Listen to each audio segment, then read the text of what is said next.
Welcome to another episode of Patio Pondering the Podcast. After a wee bit of technical challenges, I've got Emily, Flory, Carolan with me. And guess what, friends? She's one of my Twitter friends. We met years ago on Ag Twitter, and I think I met her at the same time I met her father, and it's really good to be here with Emily and have her as a guest here on Patio Pondering. So welcome as a guest, Emily. No, I'm happy to be here, and I'm happy to be on here before my dad gets the opportunity to do it, right, Jim? No, that is great, because now you can have bragging rights at the Labor Day dinner. I sure can, and I can set all of the rumors straight before he gets on, right? Exactly. No. Don't believe what he's going to say. This is the truth. Of course it is. Of course. Well, Emily, we're going to touch on your roots in ag and how you have come where you are. But you've kind of had an interesting path after you graduated from college and what you've done in and out of ag. Can you kind of just give us a 30,000-foot view of where you've been and where you are now? And then we'll try and find some obscure nuggets out of that. Absolutely. So started out, second generation removed from the farm, kind of on both sides of my family. It gave an interesting, growing up, because I think my dad was one of the first that ever left Oxford Junction when the farm was still rolling with my grandparents, and same with my mom. My grandpa on her side, he was a farmhand for many, many years and kind of dabbled in just about everything. And then grandma and grandpa on the Flory side, they had cow calves, they had some hogs, they had just a little bit about everything. And then the 80s hit, and dad was like, all right, I'm going to go to college, and I'm either going to go back to the farm or I'm going to get into this marketing thing. And that's when he jumped onto the marketing side. And so gave my brother and I definitely some good opportunities to learn about agriculture, but in a totally different fashion than the farming side. And still grew up with any opportunity to show cattle or horses, anything to do with the county fair. It was great. We loved being in agriculture and had a lot of jobs when I was in high school that were in agriculture, but didn't totally know what I wanted to go do. Loved marketing and the business side, so ended up at Iowa State to get a double degree in ag business and marketing. And still during that, I'm like, goodness, what do I want to do with my life, right? I don't know if we all ever truly know. And some people do, and they're just totally ingrained with it. But being, generation removed from the farm, you're like, all right, we don't have the opportunity to go back and farm. I think I always had that, in the back of my mind, like, geez, it'd be great to go do that, but never saw the opportunity to. And so had to kind of, pave my own path and getting involved, but wanted to make sure that I found my place and what I was really dreaming of doing for the rest of my life. And so went to college, went to Iowa State there, like I said, and got some really cool opportunities with different internships. I think my first internship, I got to live in Detroit and help create an egg company out there. It was called Ag Hub, and it was awesome. It's still around, but it was kind of a stem off of another one. So really cool experiences there, but then jumped in with Pioneer in an internship, and then ended up at an agency with Chris Barron and his group over at Carson and Barron Farms that I know a lot of people know, and his business with AgView Solutions, and got to help get that up and running after Chris had really done a ton of groundwork to make that what it was. It was fantastic opportunity to learn from him and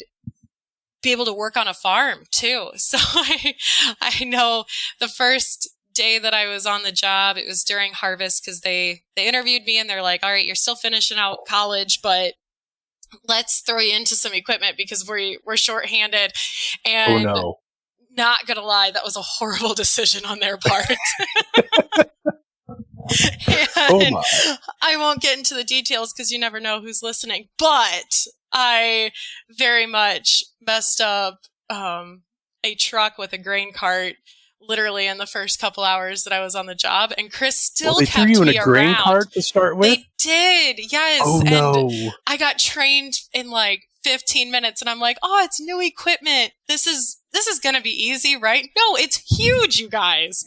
Like, I had drove a few tractors, but nothing to that size before in my life. And most of the time I was, being hired during the summer to pick rock or go feed animals or go do something like that. Never on the bigger extent of it. And yeah, I think I was trained for about 15 minutes and they're like, oh, it's fine. It's a big open field. You won't hit anything. Well, besides the truck. That's right there. Yeah. Did they at least give you the grain cart 10 commandments of thou shalt not? No, I don't think so. No, they just threw you in the grain cart. Oh my gosh. Yeah. No, I'll have to remember that if I ever have Chris on. Chris has safety procedures because of me now. we have the Emily clause.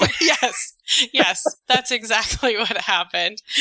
Oh my goodness! But so Chris ran you off before you even started the job. I see. Pretty much, yes. No. I was just happy that they kept me around after that because it was a little bit of a mess there to get started with. But no, they also didn't trust me with the dryer because of a belt experience one time, but that was a different story. Whoa. No, well, they gave before me this spirals out of control. So, well, what did you do there once you got past the grain cart at AgView Solutions?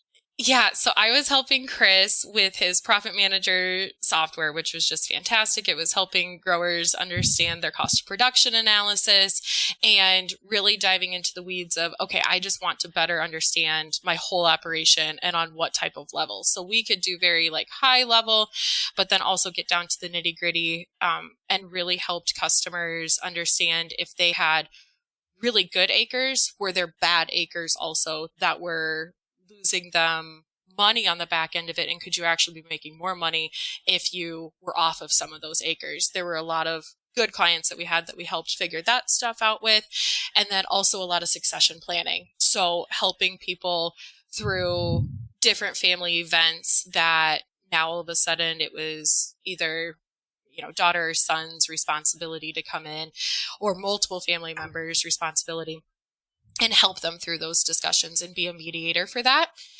That was a great experience. It showed me a lot of, emotions and raw emotions that go into agriculture and the challenges that happen. And being a part of that was really set the stage for what I love doing. And that is just simply helping growers in any capacity that I can. And because they go through a lot of really, really big decisions every single year and have to manage just so much. So that was a fantastic experience. Loved every minute of our time there. And then after we were with Chris and the gang there, headed up to northern Wisconsin to sell corn. Yes, they grow corn there.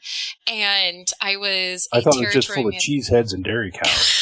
There is a lot of that, and really good Bloody Mary bars on Sunday afternoons. No, I'm just kidding. But it was awesome. It was a cool new experience. My husband and I, we always wanted to get out and see a different part of the world. And we were still Midwest bound, but got to go see a whole new area and started the kind of second half of my career, right, with Pioneer as a territory manager up there. Worked with really great sales reps and customers. And there are some dang good farmers up there. You got to learn how to really grow corn up there to make that ground work. And there were many of them that know how to do it. It was really great to see just the innovation and also what they were willing to risk to do it, right? Because they were investing in so many things on ground that you're like, is it going to give this back to you? And they'd figure it out. They knew how to make it work. So it was really, really neat. Great area. There were anywhere from, deep clays to topsoil that's only 6 inches deep, and then sand irrigation too. So it taught me a lot about agronomy over there. Wow. Yeah, it was great. It was really great. Then we had a baby. We had Marin, who is now 6.5, and we're like, all right, this is cool. We're living, 3.5 hours away from grandma and grandpa. And we're like, all right, we're doing it, but doing a lot of driving and everything. While we were up there and, trying to figure life out, we were like, what do we do next? What do we do next? Well, then we ended up with our second up there too, which was awesome. So we figured out what you wanted to do next. Well, yes. No, we did. We were like, all right, I think we want to grow our family is what we were doing. And we had little Parker. Parker's awesome. And after he was born, we're like, all right, I think it's time to get a little bit closer to home and head back to Northeast Iowa in any capacity that we could. Was loving what I was doing as a territory manager, though. I get to work with businesses, help grow businesses, at the same time help growers do what they love and see where I can add value to be able to contribute to that. And through that, I was able to still continue to be a territory manager, but move down into Southeast Minnesota and worked with a great team there. And it was a whole new world down there, right? Big acres, little different soil, little bit different yield opportunity there too, but still really great people, still with dairies too. I love my dairies and still got to continue that. Did that for a couple of years. And then I was moved over west, over by like Albert Lee area, which was another great experience because the fields only get bigger as you move west, whole new production opportunity over there. And in that time, I had been a territory manager for 8 years, just over 8 years or so. And I was coming to this roadblock of, my goodness, is this really what I want to do for the rest of my life, right? You start to just think, okay, I can do this job. I'm meeting all these great growers, but do I truly have passion for this? And one thing that my husband and we were always doing through different moves and different areas that we were living is we were flipping houses too. So my husband's a carpenter, and it was always fun, right? We'd both go to work during the day. And then that night we were like, all right, let's flip this house. Let's keep working on houses. Let's do these remodels. I love designing. And it was always a great hobby of ours was to, work and then go to work. That's what we always said. But it was just fun. It was through COVID, right? There was nothing else to do. So we're like, let's just buy a few houses and let's flip them and let's see what comes of that. So it really drove this, thought in the back of my mind of, do I actually, am I in agriculture, right? I wasn't raised directly on a farm. I grew up with my dad Chip Flory, who was in Farm Journal, and he was so awesome because he'd take me to all of these trade shows and I'd get to, I was part of the Farm Journal family. I was raised with all of them and it was so neat, but it was also like, okay, am I following in Dad's footsteps or am I paving my own path over here too? And so you always had that question kind of in the back of your mind. And I had the opportunity. We had our third child, Easton, and had the opportunity to go work for the same company that my husband was working for after we moved back to Decorah, Iowa. And we were like, all right, let's go take this risk. The kids are really young right now. It's, just down the road. It's 5 minutes from our house here. And I want to see if I can build and design homes and be a general contractor and try not to mess this up enough to cause some real chaos in both my husband and I's life, where now all of a sudden we're working together. We were working together on houses before, but now we're really going to work on houses together that are not necessarily ours, but we treated them like they were ours also. So I jumped in with a company called Kelly Building Systems, where there's like 5 people, right? Very small company, but we were working through remodels and modular homes and some stick building. It was just kind of a smorgasbord of everything. But got thrown into that when there were a couple of years in there, right? Like 22, 23, where not a lot of houses were being built. Interest rates were going through the roof, and people were really hesitant to throw that much money into building a new house because through COVID, the building expenses and everything really, quadrupled in some cases. And people were finally starting to see that, okay, maybe interest rates aren't going to drop, but we're getting things lined up so that we can build houses. So just this last year, we went and built, it was like 7 or 8 houses and just hit it hard. Yes, we did. It was awesome. It was really cool, and got to design all of these houses, jumped full into a completely new industry, new people, new everything. and tried to learn it as quickly as I possibly could and loved it. Absolutely loved it. But there was always part of me that is like, okay, I thought that this was a dream, right? But I've always had this saying, like, dreams change, and they do. They change as you grow.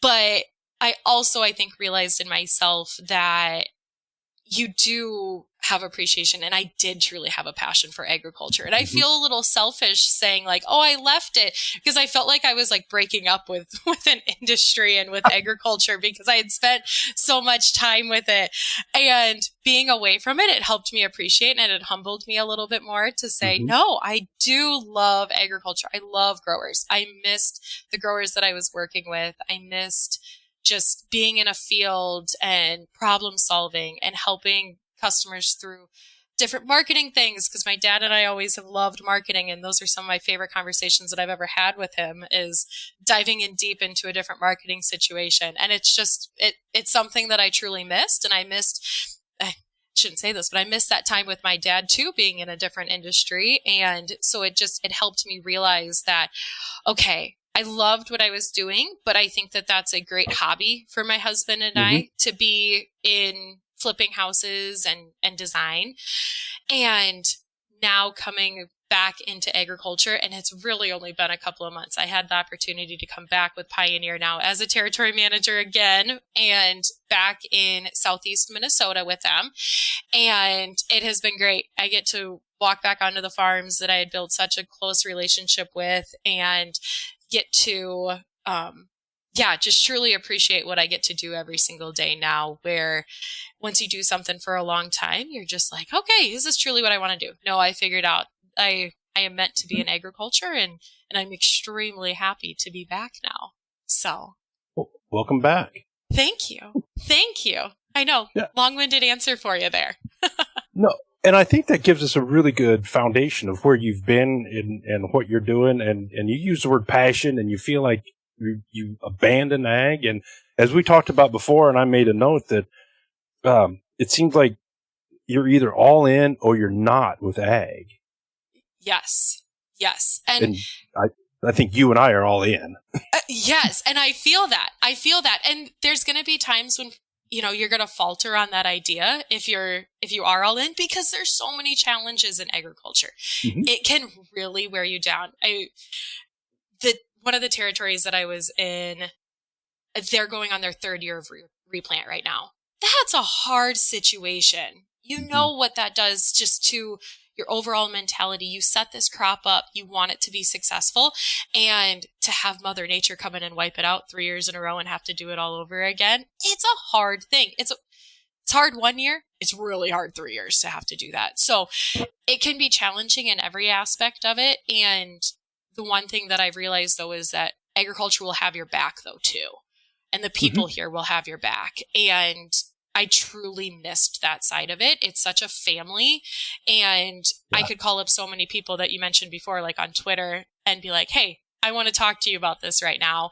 And they will help you through every life's dilemma, even if it's been a year since we'd talked, right? It's just, it's such a family. Oh, yeah. Well, like, we had mentioned in my first introduction that we're going to tank because of my head for that. Doug Waters was my partner when I was on the crop tour in 2020. Yes, and we haven't even mentioned crop tour, Jim. Yeah. Yeah, well, we're going to get into that. And we're friends on Facebook, and he comes over here and works with his job, and he'll give me a holler, hey, I'm here. I mean, it's just that it's a fraternity. I mean, I don't mean that sexist, but it is a small fraternity because of what we do. Yes. So as you've made your change through your various careers, there's a couple things that jumped out at me. You were blessed to live in Iowa, and you were blessed to work with Chris Barron and work on his farm. And I lived in Iowa for 9 years, so I experienced it too. But growing corn in Iowa is easy. Now, the growers on here are going to say, no, bullshit, it's not easy. But compared to where you were thrown in northern Wisconsin, growing corn in Iowa is easy.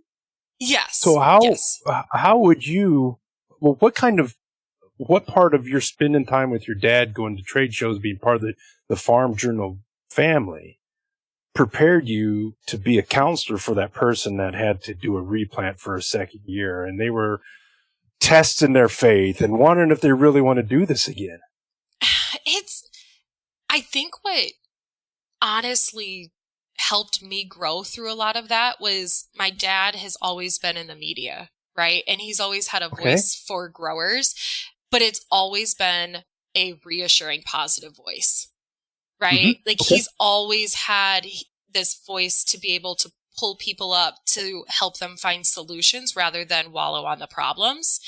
And that, I think, has been instilled in me since I was a child, right? So he's got to go out there and give these presentations to how many people, and he's got to make people be able to have fun, even when we're talking, before when I was going out with him, $3, $3.50 corn, which I know is still a thing out there right now. So it's like, how do you pick people up from that?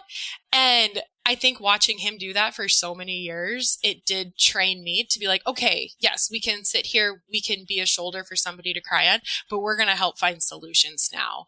And we're going to be able to work through this in a different way than maybe what had been working too, because there's so many problem solving that we have to do in our world, because once something works for farmers, a lot of times we like to continue to do it, right? And there's a lot of times that we have to make decisions on the fly though too, because not every year, there's no year that's going to be the same. So what are those signs that we need to look for, and how can we actually make a change for it and be prepared to make that change too? And so I think that's something that, both my dad and Chris and his gang all taught me is like, nope, there's no roadblocks. We can't have roadblocks in life. So we can have hurdles and we can jump over them. Well, I think the other thing that you have as a challenge in your role as a pioneer seed salesman, a territory manager, okay? Yeah, I'm trying to be politically correct here, is you have to help kind of keep growers on a path and remind them. And somebody told me after the challenge we have, he said, don't judge this year. The decisions you made at the time were the right decisions. Right. Mother Nature screwed you. Okay. So how do you use what you grew up with? Maybe you're trained at Iowa State, maybe what you did at Chris, to reassure that these growers that we did the right thing, we're on the right path. Next year will be the year. It sounds like a Cubs and a Purdue basketball fan. Next year. Yes. I think we constantly have to be innovating, Jim, right? We have to be looking at what that next thing is going to be on our operation that's going to help us avoid problems before, right? Is it different closing wheels? Is it a different fertilizer plan? Is it different timing of applications that we can help somebody through? Is it making a decision on what piece of equipment is going to be the most valuable for them, that's going to actually give them some money back, right? All of those things compounding, I think, can help get us through to that next year, right? Yes, this year, it's usually baked when you put the seed in the ground, right? And your plan is usually baked. So what can we do to make adjustments to that? And what can we evaluate this year, though, that we can pick up on that's actually going to help us in the future, though, too, that we can make corrections on? And I don't know, I kind of get this like little annoyance in me when we say, okay, well, we just get like winters off. No, we do not. We do not get winters off, right? Like, I don't know how many people have ever told me that. And I'm just like, no, that is like some of the hardest working months that we have is planning for this upcoming year. And whether that is just honestly finding the right hybrid for that acre because of challenges that we've had before, right? Or the right variety. It's things like that we can just focus on to help. But a lot of times it is multi-year things. And that's what is also great about agriculture is that, we do get quite a bit of time to be able to plan for these things, and we can make yearly plans to be able to make big lifetime changes for these acres too. So we're going to go away from the easy answers of we'll look for innovation and we'll blame Mother Nature for stuff. You're the second guest I have that is a second generation legacy of a well-known person in agriculture. And the first one I interviewed was Mr. Pearson. It's on This Week in Agribusiness. He had massive shoes to fill. And he didn't do so good at making that transition. And as we talked in our hour and a half long discussion, his way of dealing with jumping in his dad's shoes was a lot of brown liquid and jumping inside a bottle. How have you been able to use the experience you had with your dad and him being a famous person? I mean, Chip's name has been thrown around in good, bad, and ugly for years in ag. So what tools or how did you work to make your own? I'm Emily. I happen to be Chip's son or daughter. Sorry. Yeah, no, you're good. You're good. It's such a big question. And until recently leaving agriculture, I don't know if I've ever really thought of it as much as what I have over the last year and a half, 2 years, because I think before I was just embracing it and almost, he's going to hate this, but using him a little bit, right? Because I'd use him of course. as for information, and I would make him come to weird bars that were set up as conference rooms for meetings for me just to have a good time, and we'd grill him a steak. And of course, he's been a great asset, but until leaving agriculture, I don't know if I was truly realized how valuable our work relationship is, and how much I missed that, Jim. I missed it so much. So I think that it's different because where before I was oh my goodness, Dad, tell me this answer. How would you explain this marketing situation to somebody? What should this guy do over here? Mm-hmm. He's got, 50,000 to go sell right now. Anything like that, I would text him. No joke. And he'd give me great answers. He would. But now I think I just value our relationship so much more that it's okay, now that I'm back in agriculture, I can just see me embracing what he's created so much different too. Our relationship, and we mentioned it before, through Crop Tour. I've been doing Crop Tour for, since 2011 and have been helping with that.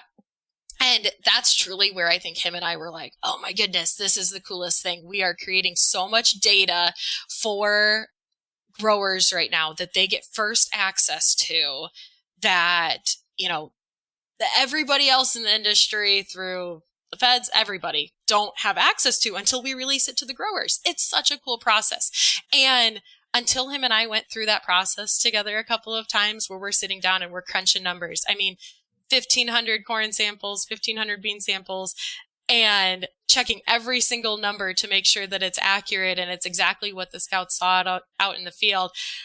Until we went through that together, we're goodness gracious, this is really a relationship builder, and only him and I can work like that together, right? Yeah. So I feel I've used him, and sorry, I kind of got off topic there a little bit, but until I realized what value that he was bringing me and how great of a relationship that was, I don't know if I realized how much he was truly giving me though either, right? It's hard to see that humbling side of yourself when you're oh, I was just using him before, and I truly used him, or before I didn't realize what I was using from him. Yeah. So newsflash, he knows you were using him. Well, I'm sure he does. I'm sure he does, but he never told me that. He didn't. No, it's just a little bit. It's just a different dynamic having him in that situation, and I guess I've overcame, to come back to your question there. I've overcame a little bit of that. Okay, yes, he's very well known out in the public, but I've only met a few people that were ever really mad about me being his daughter because of some advice. I've only ever saw the good in it, and have always tried to, though, pave my own path forward, though, too, with my own opinions. And him and I would banter a lot about what's going to happen. I hate to admit it, but usually he's right because he's so much older than me. He's seen it. Yeah. Right? Yes. And he's old, so it's okay. But no, Yep. I didn't call you old. She did. No, he can be called old. He can be. But, well, I think there's two things that set you and Mike apart. You're in different industries. I mean, you're in ag, but you're in seed, which is, and he's in media, and you're fortunate your dad didn't pass away like Mark Pearson did so long ago. So Right. The similarities. We have not had trauma happen through our careers, right? My dad has been with Pro Farmer and Farm Journal for, 35 years. Shep was a pup. Right. Shep's mom was a pup. Yeah. Like this, and he has built such like a consistency for me to explore what I want to do. And like, he was my biggest supporter when I decided to leave agriculture though, too. It wasn't like he was like, oh no, you need to stay.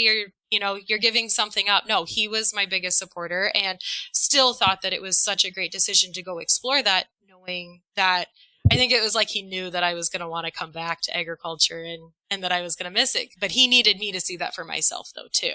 Right. Yeah. Well, he's had enough interviews that he knows how to lead you to your own conclusion. Yes. It's like he used to do that all the time when I had boyfriends and stuff too.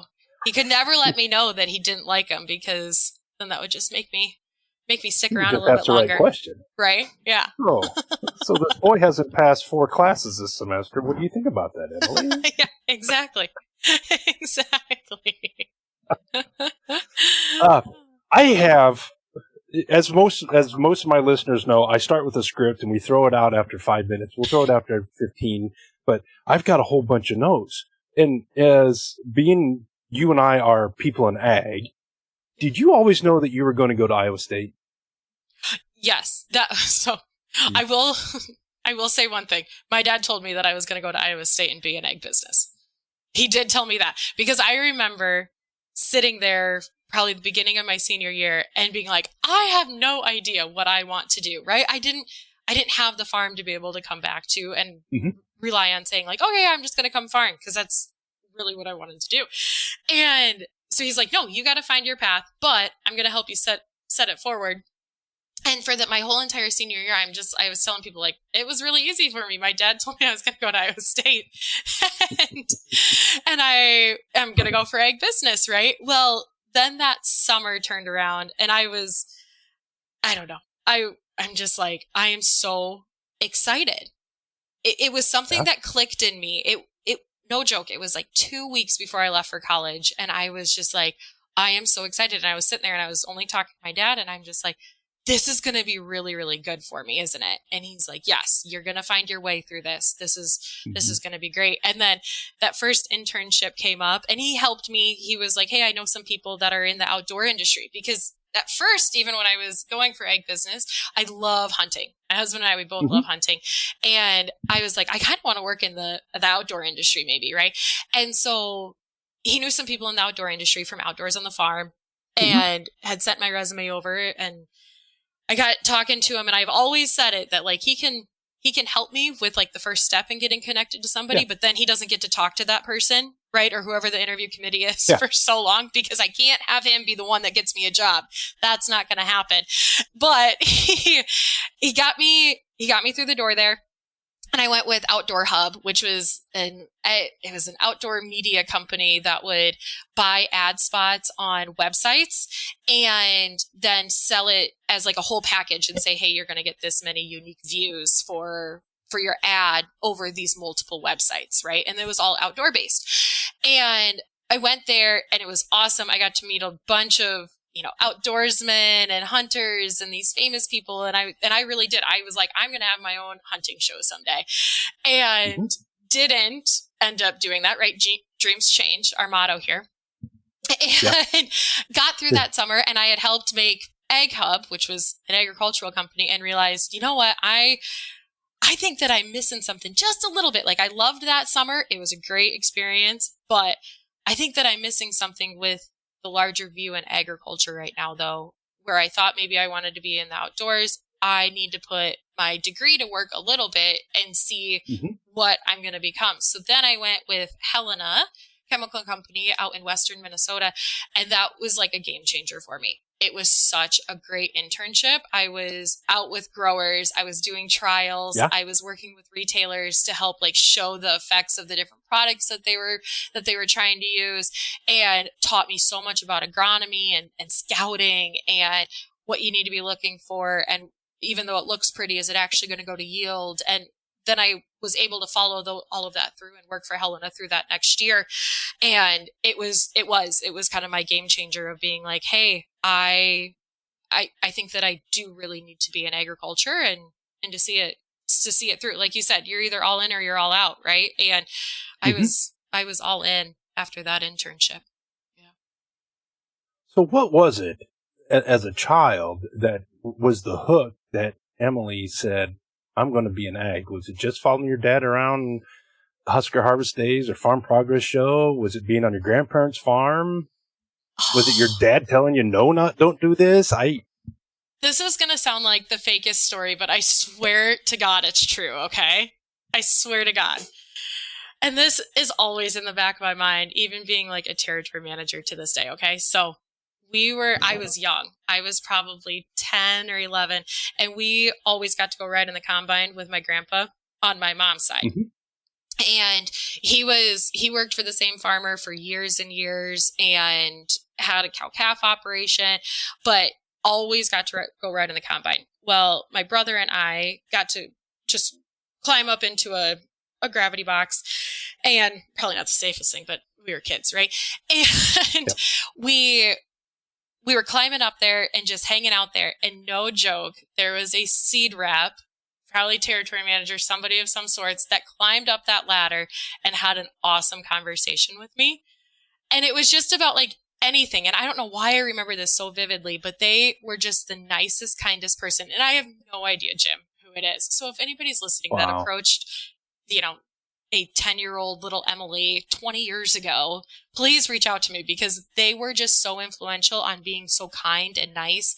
And they brought lunch out to my grandpa, and they just climbed up and had an awesome conversation with me. And I'm like, it takes no time to be nice to humans. And to sit there and just have a conversation with two kids like that while we were out just enjoying the farm, I was like, this is super cool. This is a nice place to be. Like, it seems like you find nice people that want to have good conversation everywhere in agriculture. And if you're looking for it, just come to ag, right? And I said that when I started as a territory manager now, like 10 years ago.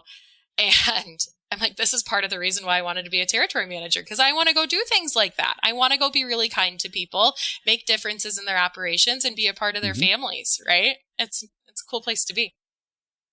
Well, that's even the message of that story is even more impactful in the sense that you are the grandchild of the hired man. Oh, yeah. Right. You had no influence. Your grandfather had no influence, typically, on seed decisions. Right, and he didn't. But that person was out there with him, and my grandpa drove the combine for over 30 years for the farmer that he was working for. Yeah, he was the one. He was the combine driver. Mm-hmm. He trusted him that much, right? Isn't that neat? But yeah, and that person knew that making my grandpa happy, right, and bringing him a lunch and having good conversation with him in the combine with him was the right thing to do. And it is. It's not because we're forced to do things like that as in roles as like a territory manager or a seed rep or something. We're not forced to do that stuff. That is the funnest time of the year. That is what we love to do. It's all the other things, the stuff that has to make the business go around, right? That's annoying. Yeah. It's that stuff that we truly do enjoy. Yeah. Well, think if that was the Ford pickup truck dealer that drove by and saw your grandfather, he wouldn't have said boo to you. He probably would have been mad that your grandfather couldn't make any decisions and just stormed off. Right. No, and that is. I think that we have choices in who that influencer can be on a decision, right? There is that part of it, but it's also just, it's such a long-term play. And that's why you see people as like agronomists and territory managers who have been in their roles for 30 plus years be really, really good at it and never want to leave. It's because of the relationships that they're building. It's impossible to leave them. It is. Well, and here's another thought, Emily. There's a possibility that seed salesman might not be the person that was selling him that seed. He might have been the number two person and knew that and it was just, I'm going to talk to these kids. It's what I do. Yep. And it could have been a conscious decision or not, right? I bet it was. To do that. I bet it was. Right. Yeah. Absolutely. No, it's... Well, I think that illustrates one of the things that you've discovered and sets us apart in agricultural sales is its relationship. It's always relationship. And if you happen to go back to your grandfather and told him the story about that seed salesman talking to him, that story would have gotten back to the farm owner and it would have been, oh yeah, that guy's a good guy. But it's all a relationship. And I think about what we talked about before we recorded of the challenge I got with my corn crop. Yeah. And my seed salesman, when we went and we hit the third field and we had the emergence problem, he was more worked up about my poor emergence than I was. Right. I kind of dealt with it mentally, but we care in ag. Yes. And we do. It's so crazy how impactful a caring person can be in a sales role, right? Because they're not trying to sell you 24/7. They're trying to bring you value from their heart because they care just so much. And it can be what an operation needs though too, is somebody that's willing to just dive into an issue and help you discover what that solution can be for it too. But it takes a lot of heart to do it. So as a salesman for Pioneer, how do you turn that off when you have to turn it off? I think that was a big problem for me before, right? Because you get very before I left. Building? Yeah, before the house building side. I think that was a big problem for me because there wasn't any turning it off, right? Just like farmers, I think that a lot of this, it rides on us too with these decisions that you make and that you help people come upon. You never know. I mean, a lot of the times, even in like a replant decision, it's never black and white. There's a lot of gray area, and you have to be the one sometimes to help a grower make that decision and sometimes even make that for them. Not ultimately, it's always the grower's decision, but the way that you talk and you influence is going to help them upon that decision. And that really weighs on you, especially when you get to the end of harvest and you're like, well, we left 10 acres and that was 40 bushels better than what the replant was, right? You just don't know some of those things. And that does, I think that weighs on you. I think even in like our seed reps, our sales reps businesses, they're investing a lot of money in their community, in their business to make a Pioneer agency really successful, right? Or any seed agency really successful. And that I think was really weighing on me before. So finding a balance to be able to turn it off, especially with a young family right now, you need to be able to say, nope, I'm going to shut this down for, even if it's just for a couple of hours every single night, and just focus on your family.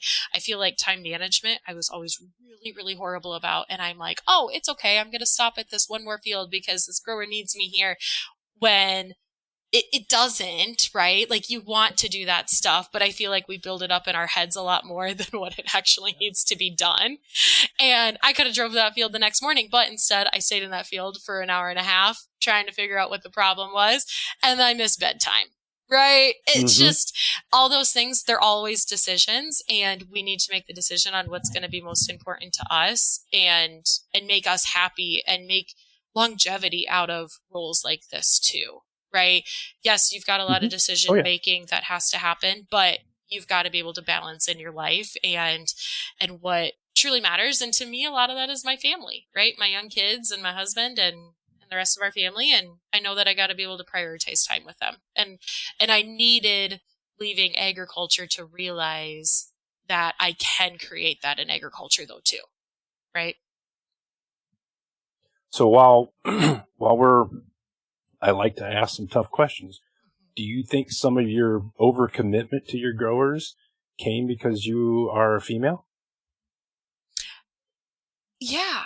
Yes and no, because I think that there is a place in agriculture that females do have to prove themselves. But I also see it on the male side that, and I'm going to get a little sexist here, but I can, right?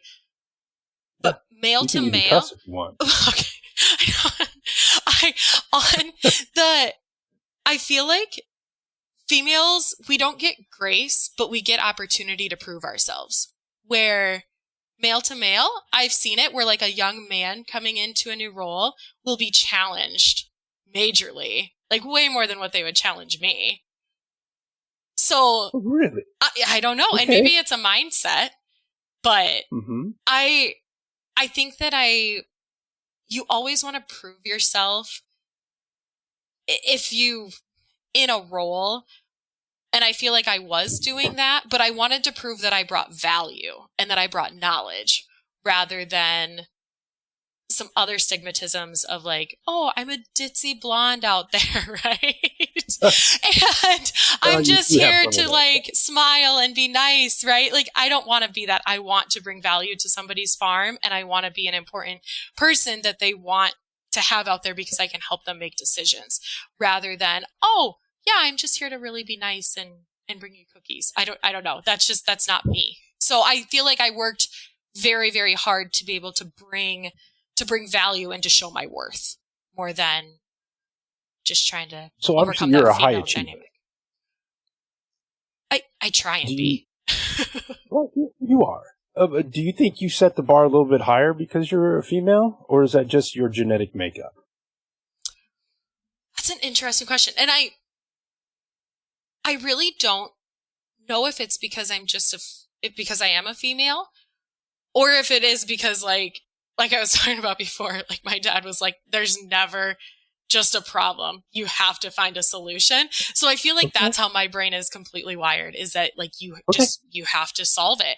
So I don't know if that's a female thing overall. And I work with a lot of females in ag now who I know have came upon situations where they're like, no, I gotta prove myself, right? But they're also very like high achievers too, right? And so you want to, I don't know, Jim. What do you see? Do you see it as like females have to work harder in ag to prove their value? Okay, I'm going to tell a story. Okay. Yes. I view myself as the transition generation, and your dad's old enough that he's not part of it, because I was part of the generation that's had the first black person on Sesame Street. I got to watch the first black person in the swimming pool with Mr. Rogers.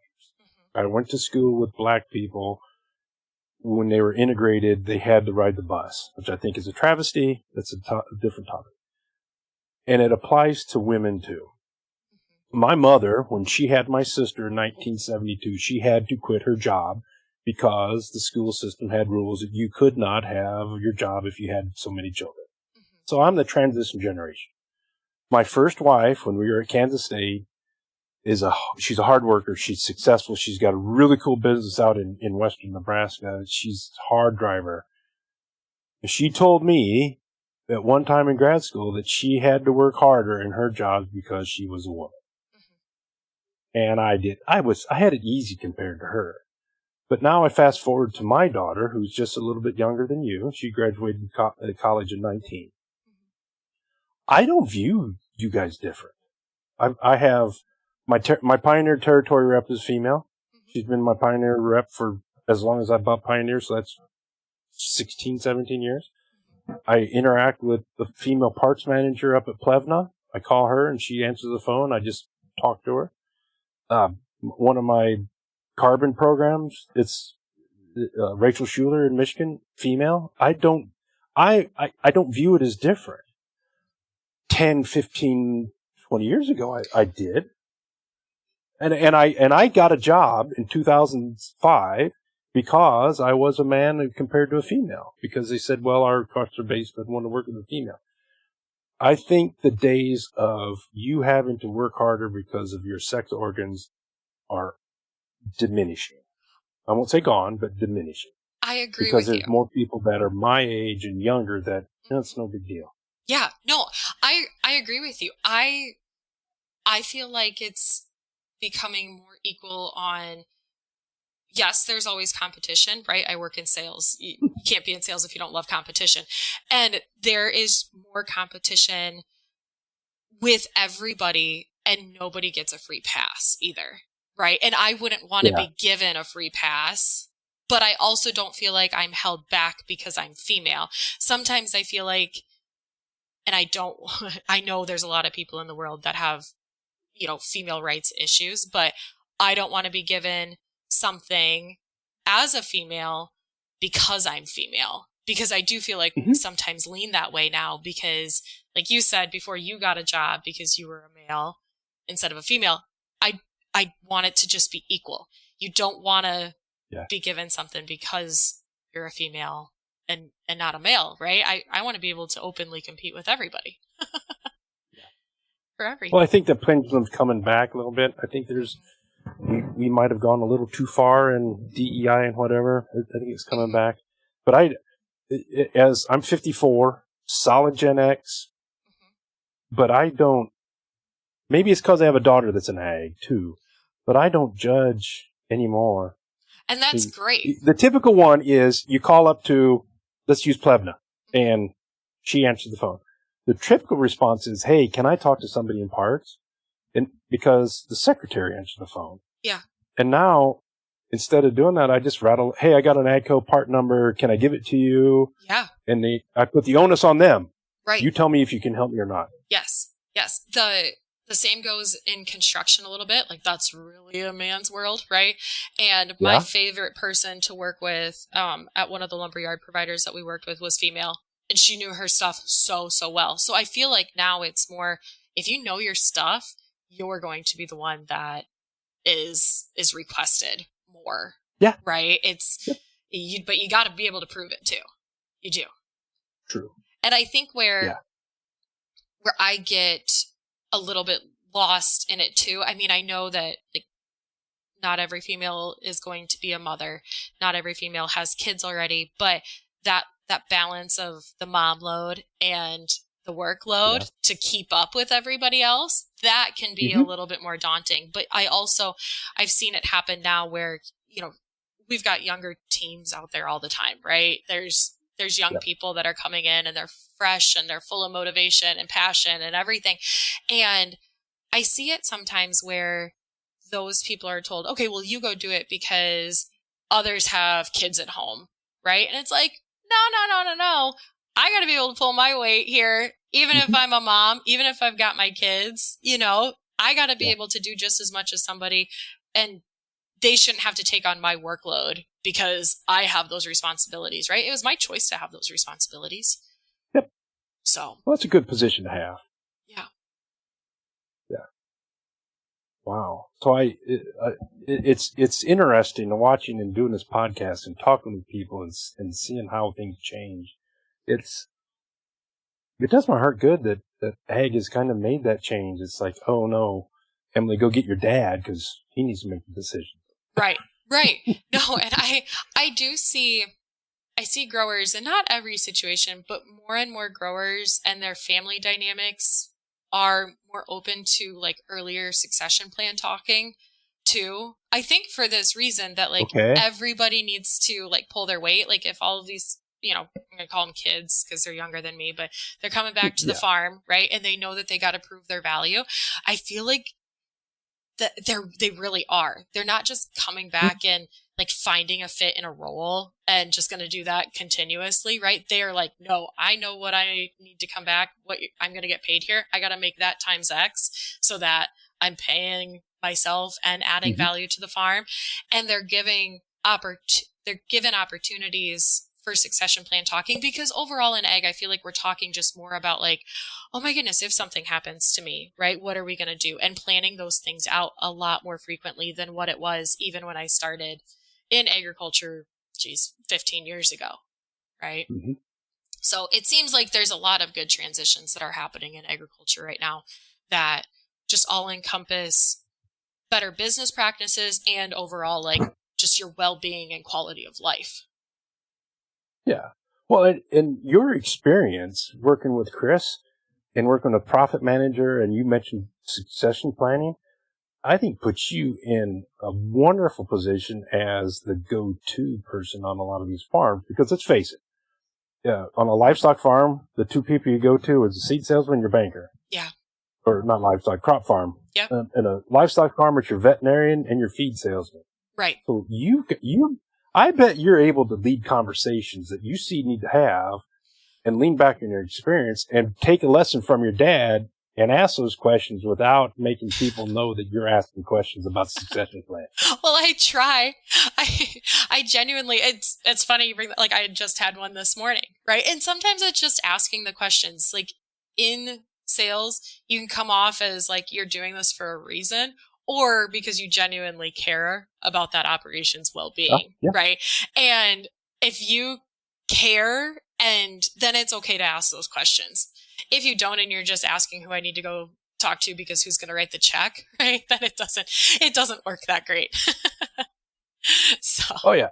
Well, and I think that comes with a little bit of maturity of understanding the sales process. I think one of the biggest travesties we do in ag sales is relying on durable goods sales training programs. It drives me nuts. Yeah. Yeah. Because you're selling, last August, you were talking about discounts that were starting and would end 1st of November for people to talk about seed for 2025. But you were planning the seed for 2026. Right. Oh, absolutely. Because that's, it's life cycle sales. It's relationship and the people that figure that out quickest are the most successful. Yes. Or don't burn out because they're banging their head. Well, I asked conditional closings. He didn't take the order. Right. Well, no. Yeah, you have to ask the order, but Exactly. Maybe there's no process to this. It's understanding people and genuinely caring about them is what's going to help you be successful and help them be successful too. Because I don't want to walk on somebody's farm and sell them something that I don't have confidence in and that I haven't earned the right to be there either. That sounds funny too, because everybody knows that earn the right was a pioneer slogan so long ago too. You got the right. Yeah, no. Yeah, I know. But no, it is. I think that in these sales positions, they're very intertwined with, like we've been talking about, the whole relationship thing. You get a good relationship with people and you honestly go out there every single day to try and help their operation, and things go so smoother. And starting that now, right? Right after the seed is in the ground for even potential customers in 2026 is the best way to do it. A sale in July is so much easier than a sale in December. So much easier. Yeah. It's cold. Their shop heater went out. Yes. And, they might be in Florida. There's a reason why it's called cold calls, because we do them in February and they're not. Yeah, they're not impactful.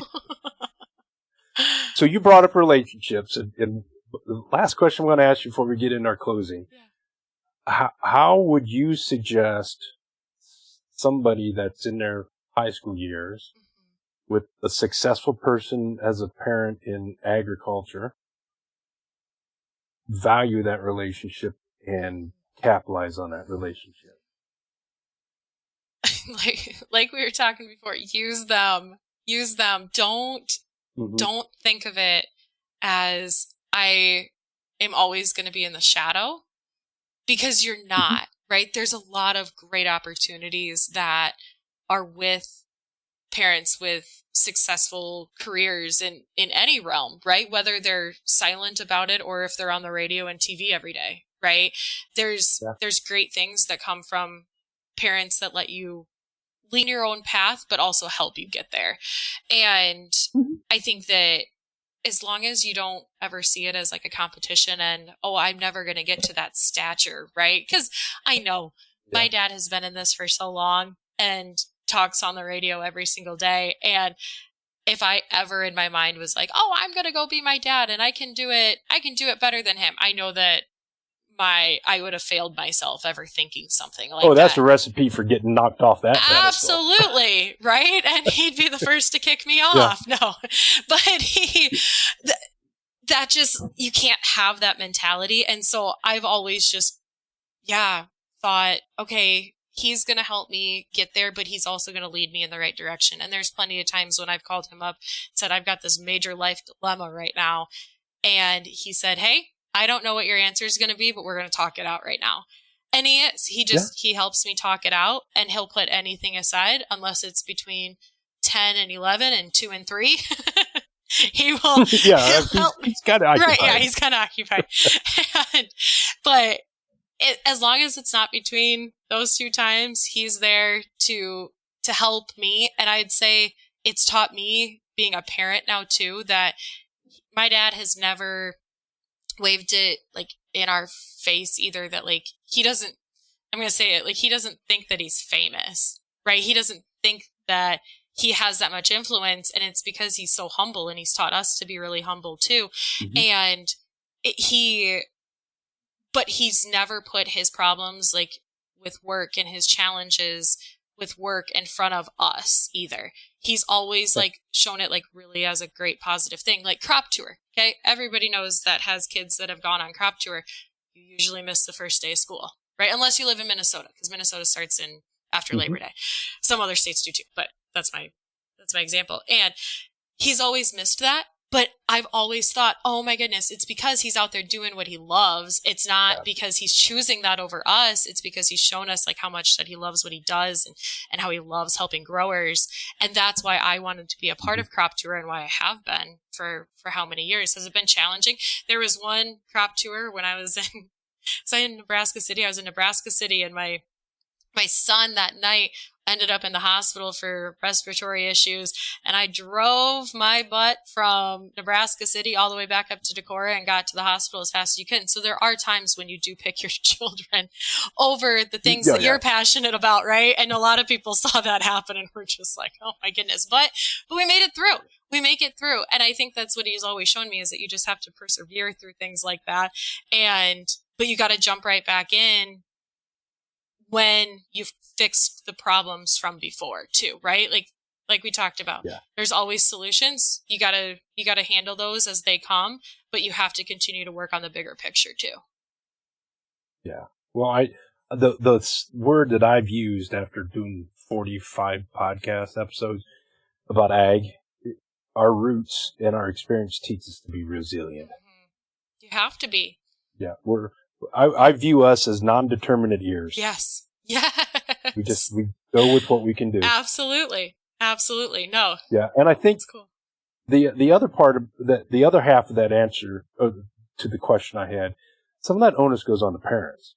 Yes. Because it can be real easy for your dad to say, no, you do this. Mm-hmm. And I admit I did that with my daughter when she went to Kansas State. I pushed her to go in agronomy because I saw the dirty side of animal science, particularly on the swine side. I'm like, man, there's so many opportunities in agronomy, whatever. So she did her first year at agronomy. She got a minor in agronomy, but she came home and did an internship, and she said, I don't want to be on a four-wheeler pulling samples for my career. Right. I'm like, fine, go to animal science. That's great. Yep. But the onus goes on the parents too, or the advisor, whoever that might be, to listen, not give definitive you will, and lay the question, and maybe ask the questions that make you make that decision. But it's a two-way street. It is. And maybe the kids do want to follow in their parents' footsteps, right?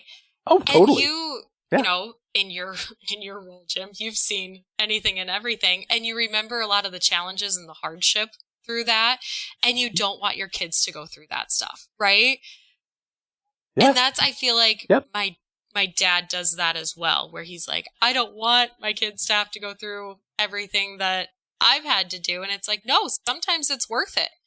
It absolutely is. And I feel like parents in agriculture, and you and my dad, are very good examples of that. And we want to be like you guys. We do. We want to have voices, and we want to, you know, because what we see in our eyes growing up is the really cool things that you get to do, right? We don't get to see all those challenges because you hide all of that from us, but we know that there's that's going to be there. And you've parented very, very well. So now it's like, no, those challenges can be put in front of your kids as they mature and they grow up, and you can say, no, all right, go ahead, go try it. See if you like it, right? Sometimes we got to fall down too. Exactly. Yeah. But no, it's... Well, as I expected, Emily, we have had a great conversation, and we didn't answer a quarter of the questions that I thought we would. Hello. I'm sorry. We'll save that for another time. Yes.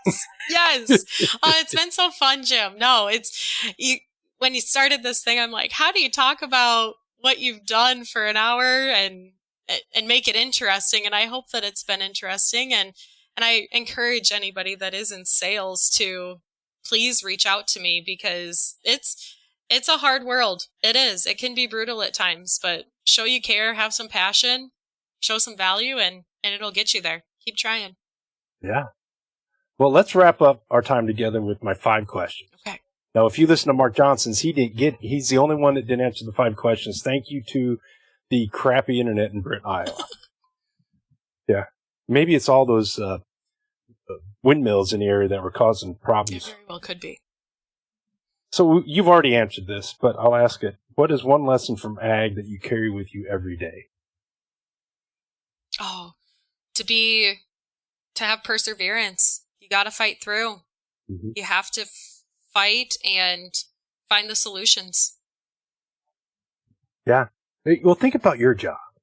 And this always I think about a tapestry that was on my girlfriend's parents' wall, and it talked about the farmer having faith, putting seed in the ground and having the faith to grow.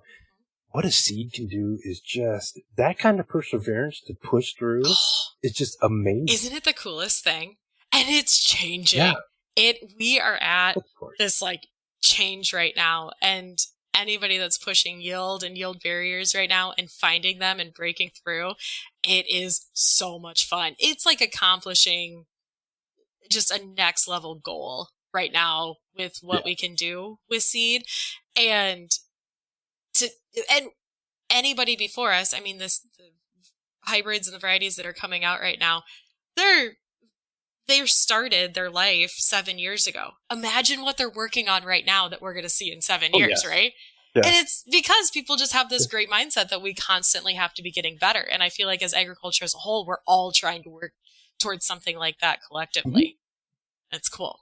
Oh, yeah. And it doesn't matter if you're raising pigs or cattle or soybeans or corn or cotton. We're always trying to get better.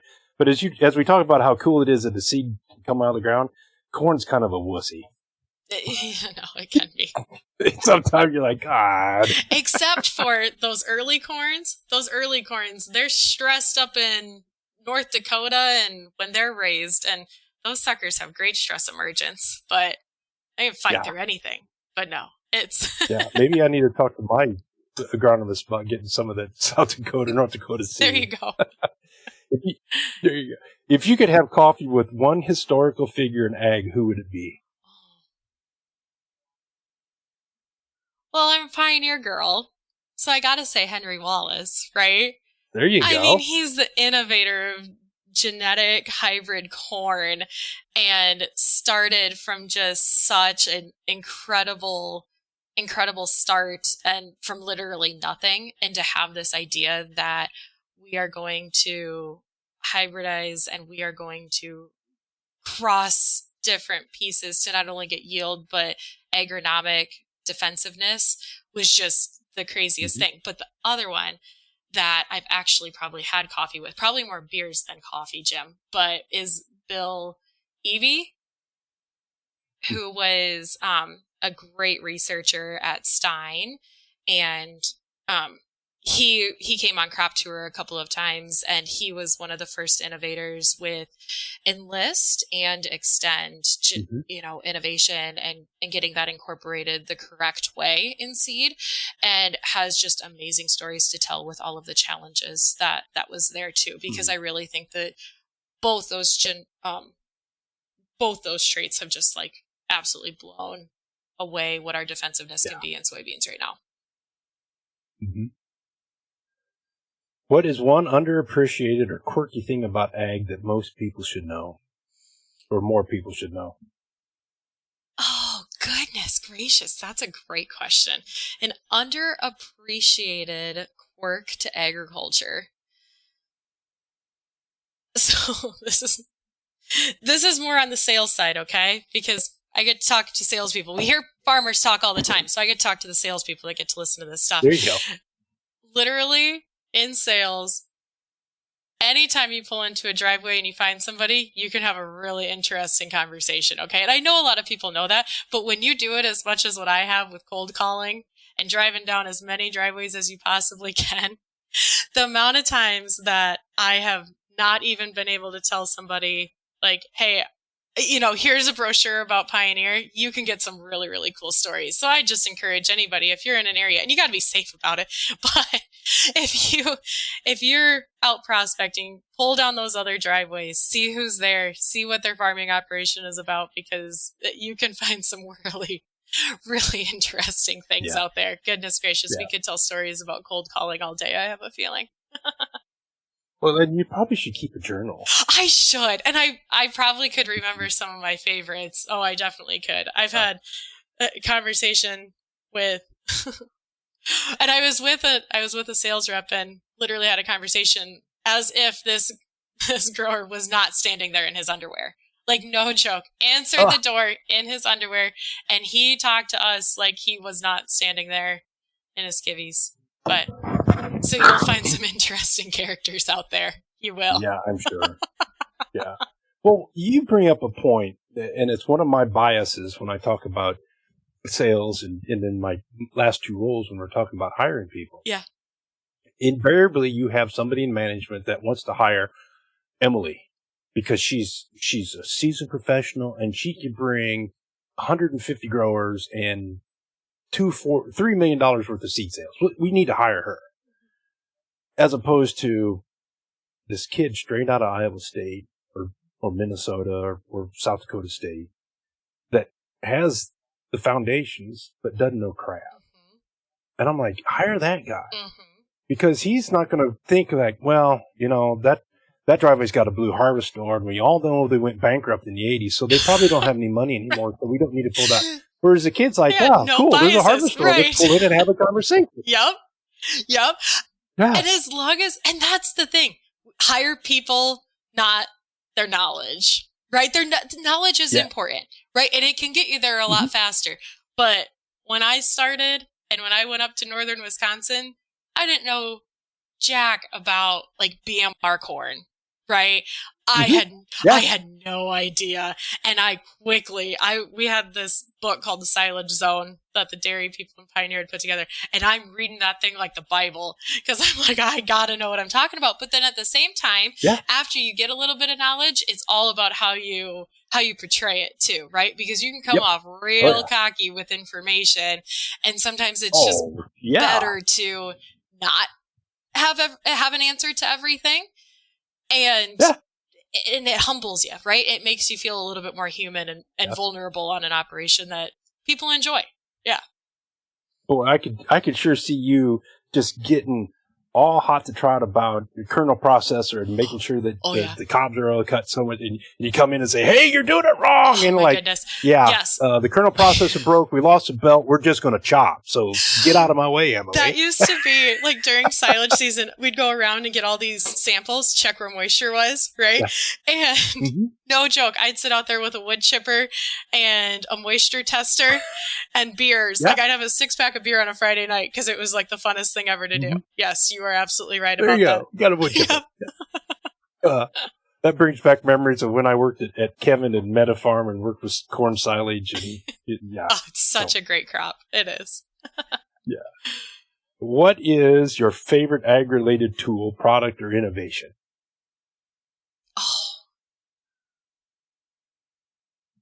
Well, can I say podcasts? I know that's simple. Sure. But literally, there's so much free information out there. Like things that people have had to pay for. Like my grandparents, they had to subscribe to get a one magazine that they got, like Pro Farmer, right? You get every Saturday, but like usually once a month, maybe bi-monthly, to get this valuable information out there. And now all of a sudden there's podcasts and you find the right ones like yours, Jim, where there's just really good information about life and tools and processes of how you go about things that is invaluable. And you couldn't even put that in a magazine to explain what emotion comes behind that.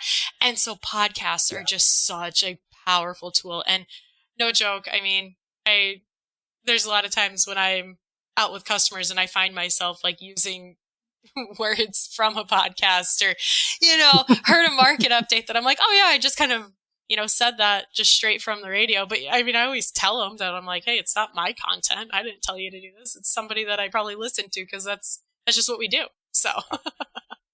Well, think about how fast we get information. Oh, it's insane. Well, same with when like Twitter started. Do you remember that? When everybody was trying to get like big and bringing value to Twitter, right? For people that we didn't know, but now a lot of us are great friends.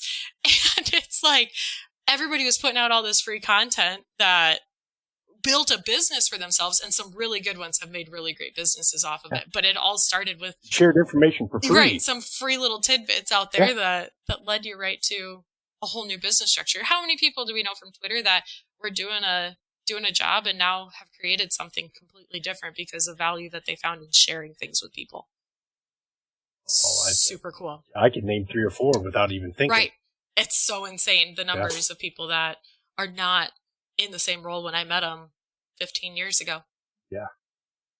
It's crazy. Information it's always been key. It's just our access to information is just mind-boggling. Oh, it is.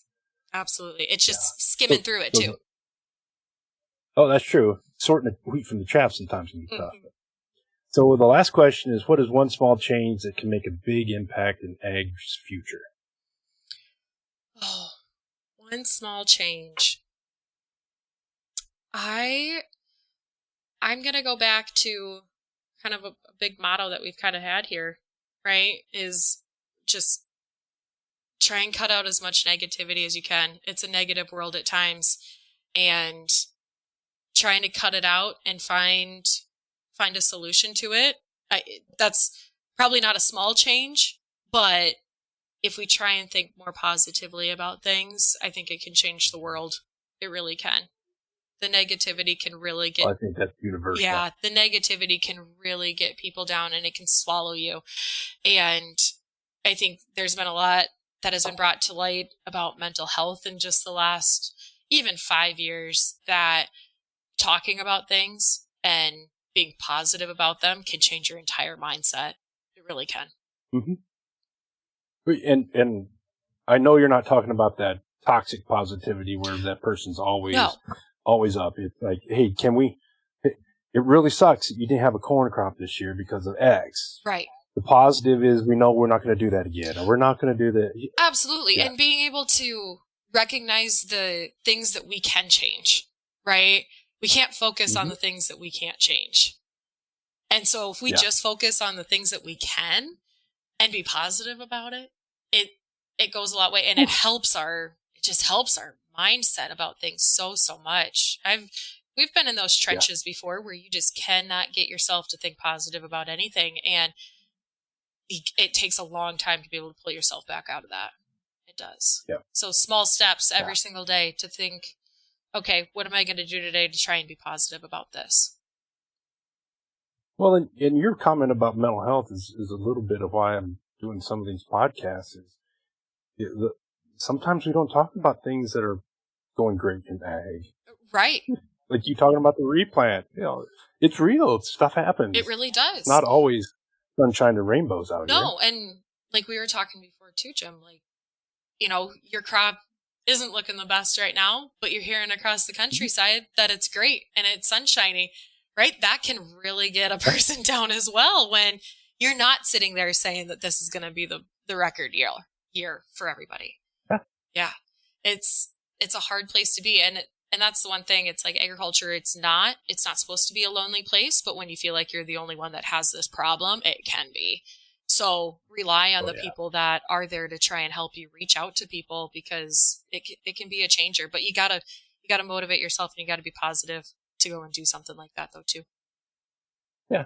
There's a little bit of you need to grab the horse by the reins sometimes. Right.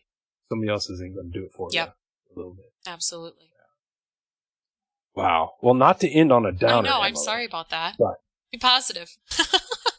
I'm going to end on a story about crop tour. And when I went on crop tour once. I haven't been able to go because it coincided with state fair for us.